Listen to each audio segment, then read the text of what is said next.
Et bonjour à tous, ravi de vous retrouver pour l'émission du lundi 7 avril 2025. On se retrouve malheureusement avec un Bitcoin qui dévisse de moins 8%, emportant les altcoins à nouveau de moins 15, moins 17, moins 18 pour XRP. On a du moins 16 également pour ADA Cardano, pareil du côté de Solana. Donc comme on peut le constater du côté des alts, on a à minima à moins 10 et certains à moins 20, comme c'est le cas pour LTC, Litecoin. On a également quasi moins 20 pour AAV, 123 $ qui passe à 2,20 milliards de capitalisation. Et quand on regarde comme ça jusqu'au top 50, on voit que la 50e place désormais occupée par Arbitrum est à 1,44 milliards de capitalisation et on a des reculs en mensuel qui sont entre moins 40, moins 30, moins 68 pour P-Network, moins 40 également pour Hedera Graph en mensuel et moins 30 pour Ethereum qui reste la seconde crypto-monnaie du marché. Donc ce qui est en train de se passer est assez préoccupant, en tout cas pour la TradFi, puisqu'on a un effondrement un peu généralisé. Alors on va voir dans quelques instants au niveau des chiffres qu'on est tout à fait dans les clous de ce qui s'est déjà déroulé par le passé, mais clairement on ne s'attendait pas à une telle peur du côté des marchés traditionnels, avec aujourd'hui un crypto fear and greed qui s'approche du 0 pour la TradFi, donc complètement fou, tandis que nous on est à 28 entre la peur et l'extrême peur qu'on devrait revoir sur cette semaine, puisqu'on est en train de revisiter le point bas en 4 heures ici autour de 76 700, 800 selon l'échangeur où l'on regarde pour BTC, et on n'était pas passé donc il y a 4 jours autour des 87, avec désormais une trend vraiment qui fait barrage quand on regarde tous les points hauts qui ont été faits et qui sont consécutivement baissiers là pour le coup depuis justement le point haut qui avait été trouvé le 20 janvier 2025 proche des 110 000 $. Au niveau des infos, la Chine qui serait en discussion pour accélérer le stimulus, puisque au cas où vous ne le saviez pas, et oui la Chine est sur une politique accommodante comme ils disent dans la bourse traditionnelle, un peu à retardement, mais en ce moment voilà ils essaient de se relancer et finalement les États-Unis qui arrivent en mode mitraillette et qui ne vont pas du tout dans le sens de ce qu'essayait de faire justement la partie chinoise voire slash asiatique, et donc aujourd'hui on a des marchés qui se font trigger les uns après les autres, puisque cette nuit et notamment du côté des futurs pour les États-Unis qui réouvriront que cet après-midi autour de 15h30 si je dis pas de bêtises, heure française, heure de Paris, avec donc du moins 5 bien tassé, voire du moins 10% pour certains indices. Et là pour l'Asie, immédiatement ça a déclenché des coupes-circuits, que ça soit du côté de Taïwan, que ça soit du côté du Japon, où ça a réouvert à moins de 10%. Aujourd'hui on a un S&P 500 qui devrait réouvrir donc autour de 4800, 4900 points.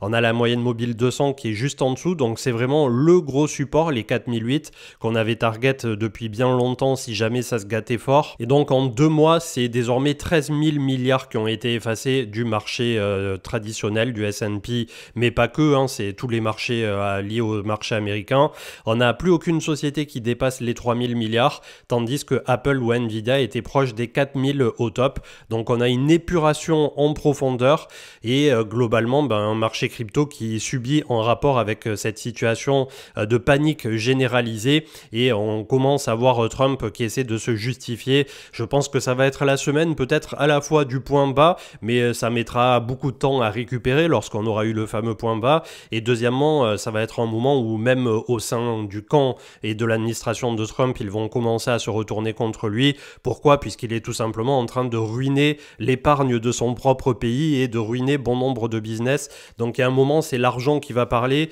et je suppose qu'aux États-Unis c'est toujours l'argent qui gagne à la fin. On a Olivier Rossi qui met en avant une infographie avec les droits de douane et le coût de production de l'iPhone qui passerait de 549 $ à 850 $, soit plus 54%. Ça commence à nous parler de futurs iPhones à 3-4 000 $ pour les plus chers. Je sais pas du tout ce que ça donnera, mais en tout cas ça donne un peu le ton de ce qui risque d'arriver. Le coût du market timing, et ça c'est pour les aficionados du lump sum, c'est-à-dire de rentrer en une seule fois à partir du moment où vous avez du capital. Admettons demain, je ne vous le souhaite pas, vous avez un héritage qui tombe, vous avez 500K, 1 million up qui vous tombe du jour au lendemain et vous voulez l'investir. Est-ce que vous souhaitez l'investir en DCA au travers du temps, ou est-ce qu'il vaut mieux l'investir immédiatement? Et donc les statistiques nous démontrent que la plupart du temps, quand vous avez immédiatement le capital, peu importe le moment où vous payez, il vaut mieux l'investir de suite, et notamment si vous visez tout ce qui est capitalisant avec les intérêts composés au travers du temps. C'est pour ça que quand on parle d'ETF, la plupart du temps on met en avant des ETF où il y a marqué côté ACC, c'est-à-dire accumulant plutôt que distribuant, et ce qui permet comme ça, avec du gros capital, de petit à petit faire la boule de neige, quand bien même vous n'arrivez pas forcément toujours au bon endroit au bon moment. Ceci étant dit, là, avec des indices qui ont déjà perdu du moins 20 et plus %, je suppose qu'on va avoir un point d'entrée qui est pas générationnel, mais le point d'entrée très certainement sur cette année 2025, et peut-être, voilà, ça pourrait s'étirer jusqu'à 2026, qui sera potentiellement le point d'entrée de la décennie pour les marchés. En 2000, on avait Amazon qui avait reculé de moins 20% et pour autant, ils essayaient d'en retirer dans la lettre adressée aux investisseurs tout le positif. Donc je vous invite à la lire et j'ai trouvé ça plutôt intéressant puisque ça va un peu dans le sens aussi de ce qu'on lit régulièrement sur les mémoires de spéculateurs et qui nous démontre que globalement, ça continue de faire exactement ce que ça a toujours fait. On a des accès et c'est des accès qui se font,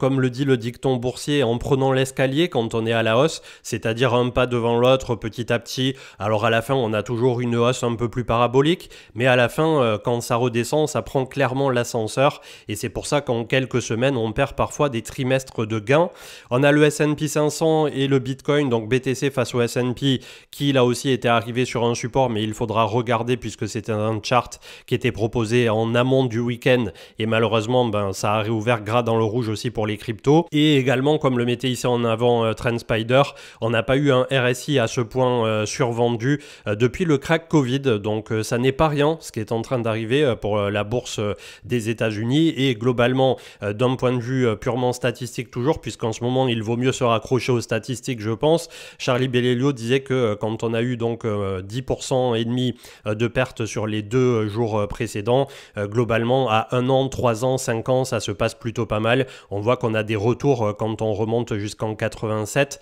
et donc avec les crises de 2008, 2020 au milieu, etc. À 1 an, on est sur du 9% pour 2008 à 62% pour 2020. À 3 ans, l'immense majorité était autour de 50% et 2008 à 24. Et à 5 ans, on est sur du 100% et 2008 était autour de 90%. Donc on va voir, hein, on ne peut pas prendre pour considération et pour acquis le fait que de 2025 à 2035, ça fasse exactement ce que ça a toujours fait, mais en tout cas si on pense que le monde ne va pas s'effondrer, puisque c'est aussi un peu ce que jouent toujours les doomistes quand les marchés financiers s'effondrent comme en ce moment, le fait que voilà, tout va partir tellement en coucougnette que demain on devra s'acheter des haricots, un bunker et un flingue pour se protéger. C'est un peu voilà la vision de peur qu'ont beaucoup de personnes et notamment j'ai la sensation qu'il y a eu un shift mental depuis le Covid où il y a plein de gens qui se sont dit ouais ça peut vraiment partir dans tous les sens du jour au lendemain et aujourd'hui on a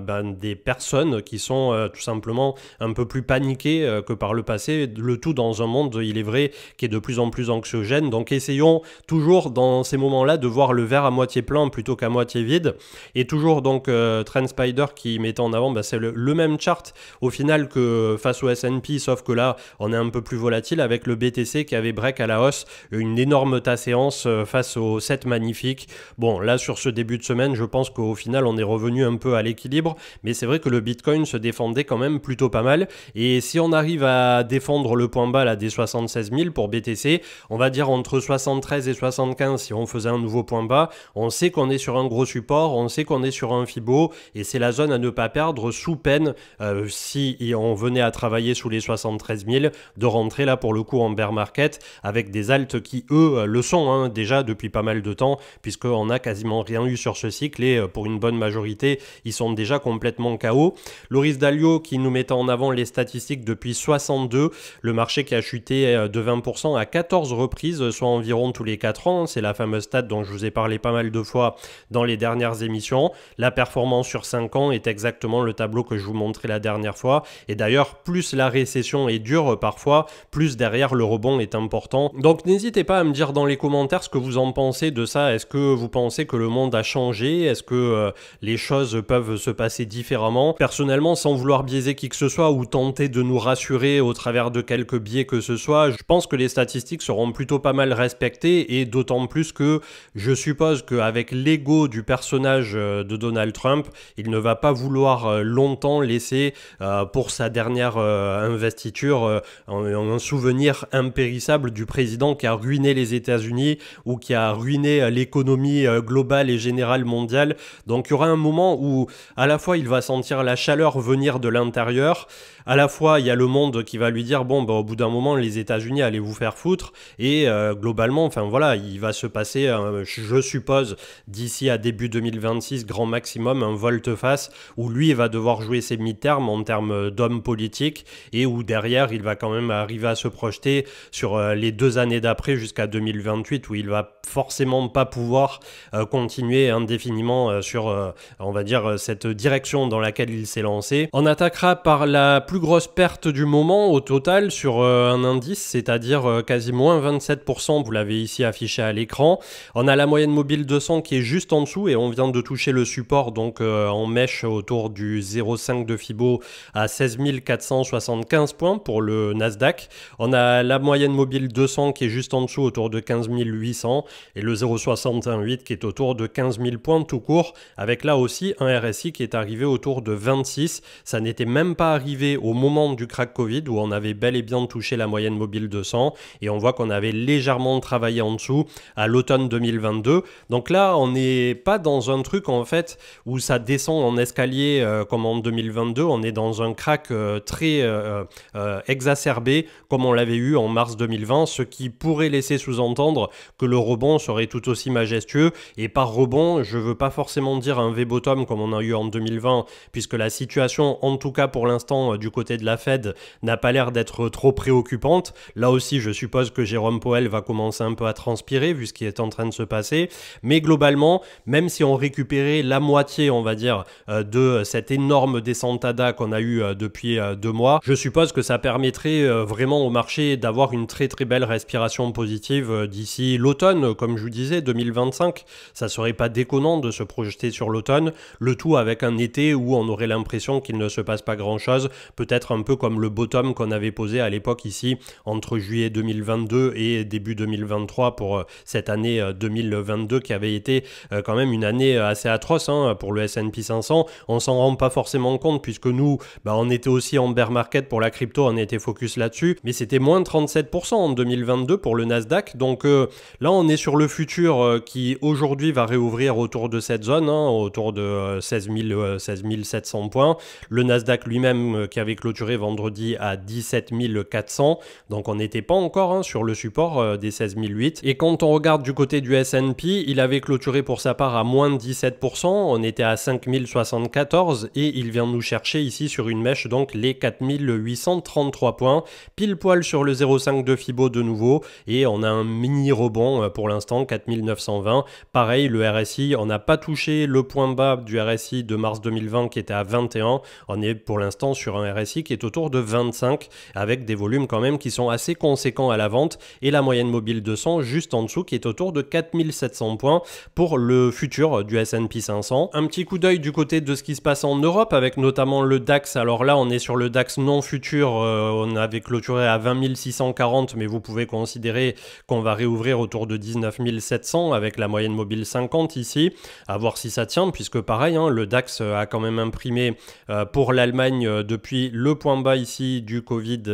mi-mars 2020 jusqu'au point haut récent 184%, donc ça peut paraître brutal ce qui est en train de se passer, mais c'est en adéquation avec la hausse qu'on a eue sur les indices depuis ces 4-5 dernières années, justement alimentée par toute cette frénésie de liquidité qui s'est répandue dans le système financier mondial. Le CAC 40 pour sa part qui est sur un support autour de 7274 points, moyenne mobile 200 juste en dessous autour de 7125. Que va nous donner la France pour l'instant? Statu quo, à ceci près que voilà, on a fait un double top à 2 reprises ici autour des 8263 points. Ça permet de purger en ligne droite les RSI et les indices. Je sais pas trop ce que ça va donner pour l'Europe, mais en tout cas, on risque d'avoir une petite guéguerre de réciprocité pendant quelques temps vis-à-vis des fameux tarifs. On a le CW8 d'Amundi qui est le World, donc coté en euros,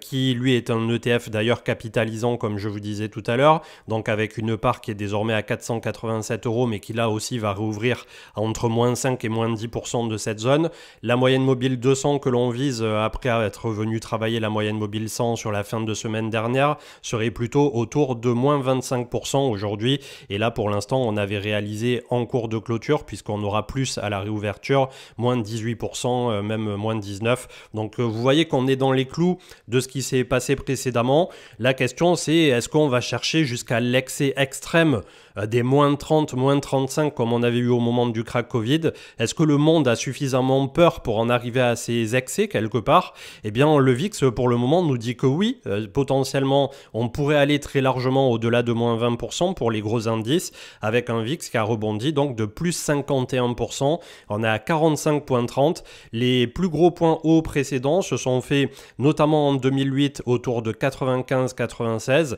On en avait eu en 2010 en mai autour de 46, également ici en septembre 2011 autour de 46. D'ailleurs, on peut remonter encore plus loin, 98 c'était 46 et 2002 c'était 47-46. On avait eu également donc 2015 autour de 52, un pic qui était venu être cherché en mi-février 2018 à 49,50. Le pic du crack Covid 83, on avait eu le yen carry trade à 65 en août, début août 2024, et là on est à 45, donc voilà, toute cette borne nous démontre l'amplitude de la peur qui est en train de paralyser l'ensemble des marchés, et au plus haut ça monte, au plus haut de notre côté, on sait qu'on a une opportunité latente de rentrer sur les marchés traditionnels qui sera des plus importantes. Un petit coup d'œil au crypto total qui est autour de 2400 milliards, donc on est sur le support, on a perdu la moyenne mobile 50 malheureusement. Que va-t-il arriver? Eh bien c'est une semaine très compliquée puisque pareil on perd le support RSI.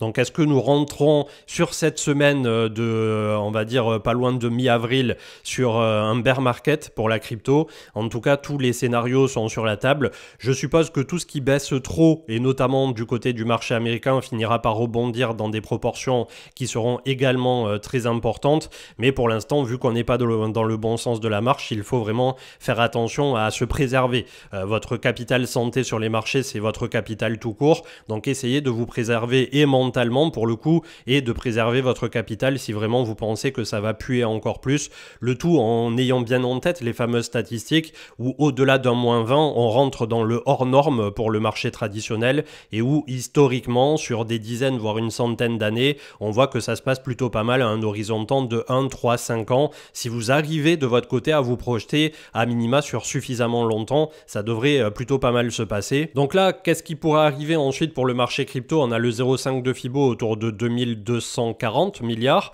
le 0,68 qui est autour de 1880, moyenne mobile 200 juste en dessous autour de 1760, et si vraiment on avait un bear market de nouveau d'anthologie, on pourrait à terme revenir travailler quelque part entre 1380 et par ici autour de 1200, 1250 milliards. Donc faisons-nous l'avocat du diable quelques secondes et mesurons la moyenne mobile 200 qui est à moins 52, le 0,786 de Fibo qui est à moins 63 et la zone suivante que je viens de vous énoncer qui serait à moins 67, sachant que le crypto total a perdu sur le dernier bear market où l'on était venu travailler sous la moyenne mobile 200 quelque temps, moins 75, moins 76. Donc théoriquement, là aussi je m'appuie sur la statistique d'une quinzaine d'années de la vie de Bitcoin qui a permis de démontrer au travers d'un chart que plus le temps passe, plus les amplitudes à la hausse et à la baisse diminuent quelque part. Ça serait pas déconnant de voir un truc entre moins 50, moins 55 et moins 65% sur ce cycle lors du prochain bear market,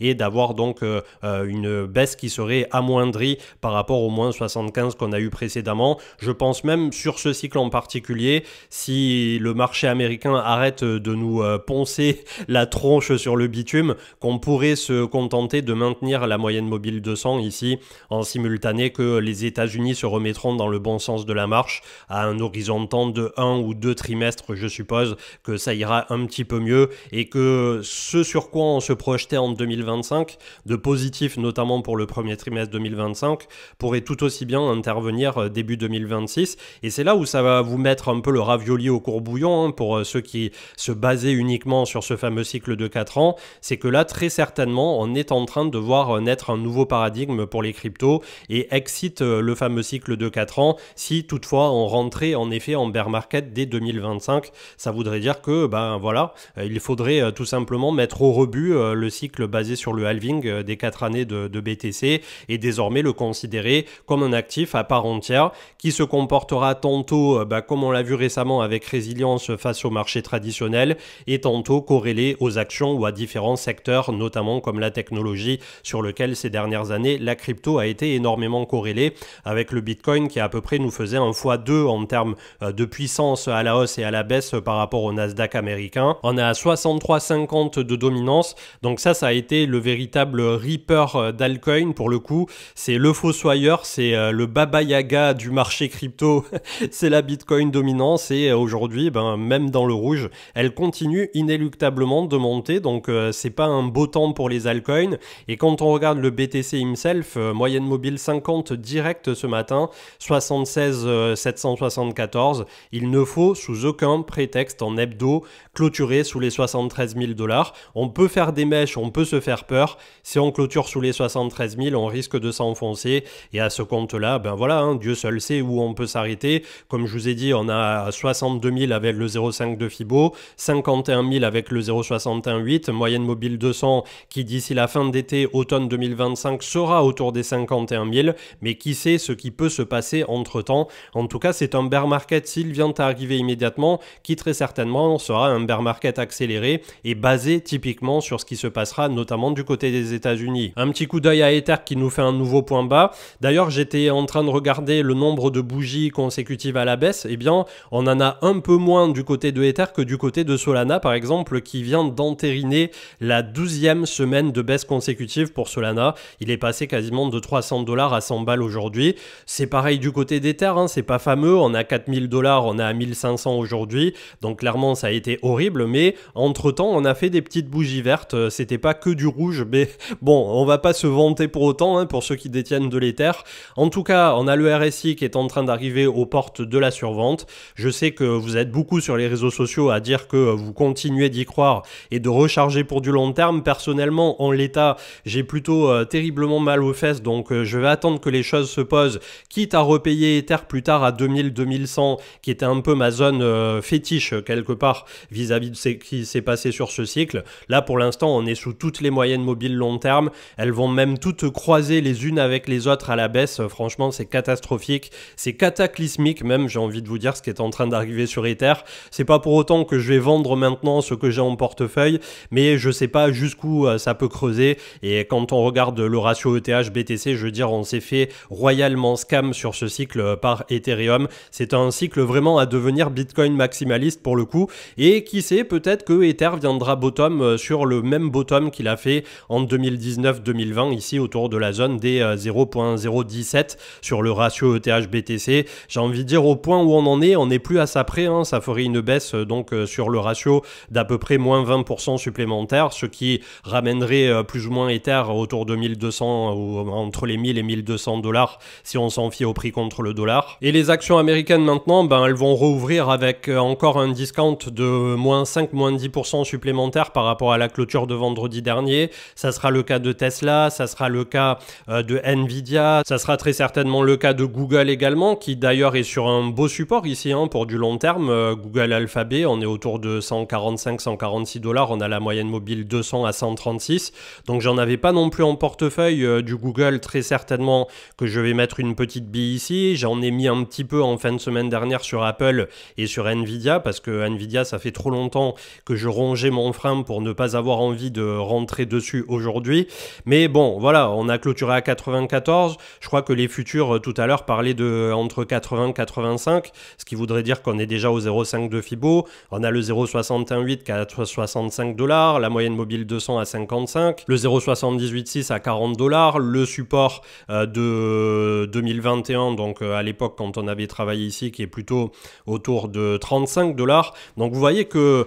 c'est bien beau d'avoir des valorisations comme ça qui sont stratosphériques et dans lesquelles à un moment donné tout le monde sur un unisson rentre en simultané pour se dire c'est la révolution industrielle, l'IA, les chips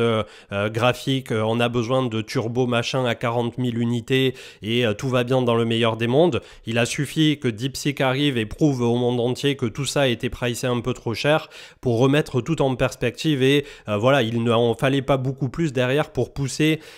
tout le tyrolien justement en haut de sa falaise, et on voit ce qui se passe ensuite. Donc ça reste somme toute assez contenu aujourd'hui, ce qui est en train d'arriver à Nvidia, et notamment quand on regarde les indices. Mais bon, pour l'instant, c'est assez compliqué de faire du stock picking. C'est pour ça que je fais un tout petit peu de stock picking du côté des grosses actions américaines, où je pense qu'à 5-10 ans, elles iront toujours un peu mieux que ce qui se passe aujourd'hui. Par contre, là où je vais recharger très fort et où j'ai commencé déjà la semaine dernière, c'est sur les ETF, un ETF monde capitalisant, et notamment quand on a des frais qui sont attractifs selon les banques ou des trucs comme ça. Voilà, pour du très long terme, 5, 10, 20 ans, je suppose que ça va nous offrir des points d'entrée où on en plaisantera plus tard, mais où dans les moments comme celui qu'on est en train de traverser actuellement, on a tout sauf envie de plaisanter, bien entendu, puisque ça a toujours un impact psychologique. Et encore que pour nous autres, on va dire du côté de la zone européenne de la force, oui, ça va avoir un impact,